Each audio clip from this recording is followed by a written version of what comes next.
Le Seigneur soit avec vous. Évangile de Jésus-Christ selon saint Luc.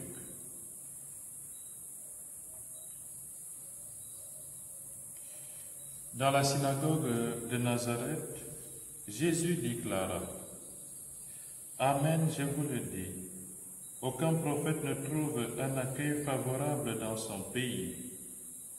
En vérité, je vous le dis, au temps du prophète Élie, lorsque pendant 3 ans et demi le ciel retint la pluie, et qu'une grande famine se produisit sur toute la terre, il y avait beaucoup de veuves en Israël.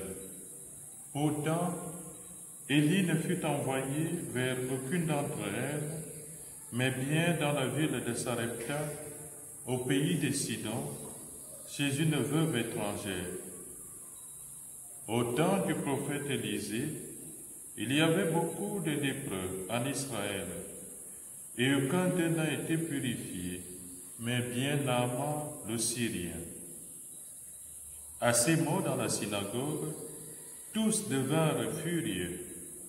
Ils se levèrent, poussèrent Jésus hors de la ville et le menèrent jusqu'à un escarpement de la colline où leur ville est construite, pour le précipiter en bas. Mais lui, passant au milieu d'eux, allait son chemin. Acclamons la parole de Dieu. Frères et sœurs, aujourd'hui Jésus est rejeté par son propre peuple. Ce peuple tombe, on pourrait le dire, dans le piège. Parce que lorsque Jésus commence son enseignement dans la synagogue, il a dit clairement: aucun prophète ne trouve bon accueil dans son pays. Cette phrase annonce déjà ce qu'il va vivre après. Il demande d'être attentif à ce qu'il va leur enseigner, mais il sait aussi très bien que leur cœur sera fermé. Jésus vient dans sa propre patrie, mais malheureusement, il est rejeté par ceux-là même qui sont appelés à profiter des grâces qu'il accorde.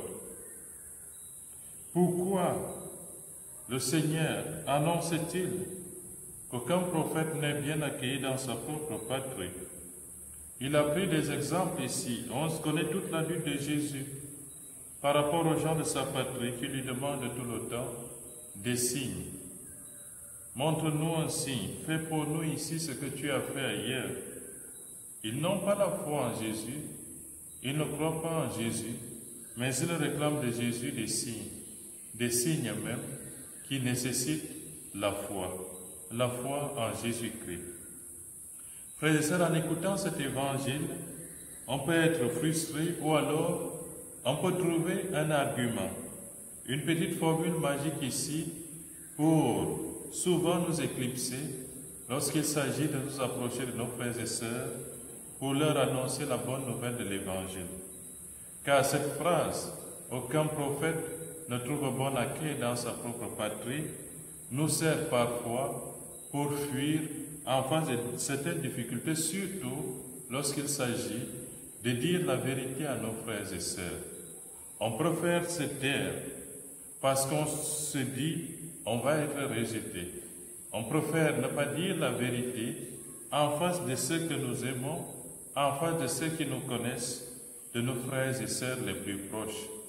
On est très prêt à aller dire cette vérité ailleurs, peut-être parce qu'on ne connaît pas assez, mais dans sa propre famille, on fuit souvent les combats et les luttes. Ici, Jésus ne fuit pas et n'hésite pas de dire à ces gens que le vrai signe qu'ils doivent rechercher, c'est celui-là qui va les guérir profondément.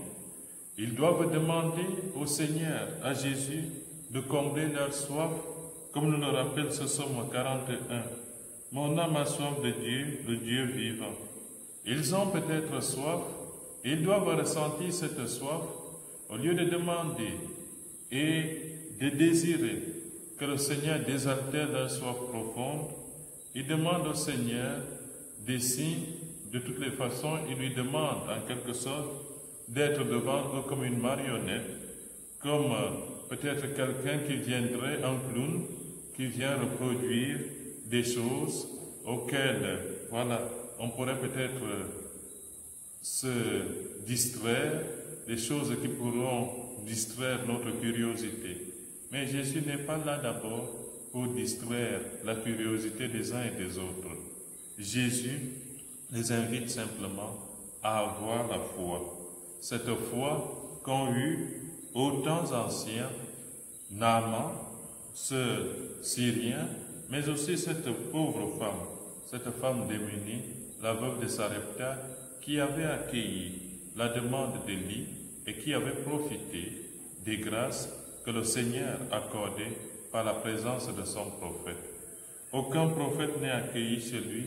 Jésus est donc là, le prophète par excellence, et il le déclare devant son peuple.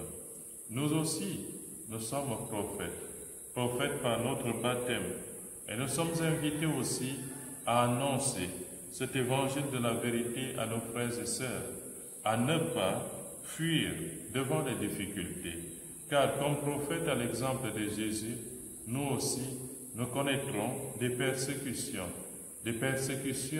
malheureusement des personnes qui nous sont souvent qui sont souvent proches de nous, des personnes qui nous connaissent mieux et qui nous fréquentent quotidiennement. C'est de là, souvent, frères et sœurs, malheureusement, que viennent les persécutions. Nous sommes prophètes par notre baptême, et ce baptême nous invite à mettre nos pas dans ceux du Christ. Et en mettant nos pas dans ceux du Christ, nous allons connaître le rejet. Nous allons être chassés, poursuivis, même par ceux-là même sur qui nous comptons le plus. Mais cela ne doit pas nous donner des excuses pour fuir et pour ne pas annoncer la parole de Dieu. Nous devons continuer à faire confiance en notre Seigneur Jésus-Christ, à le suivre jusqu'à la croix, à annoncer le message de l'Évangile, le message de la vérité.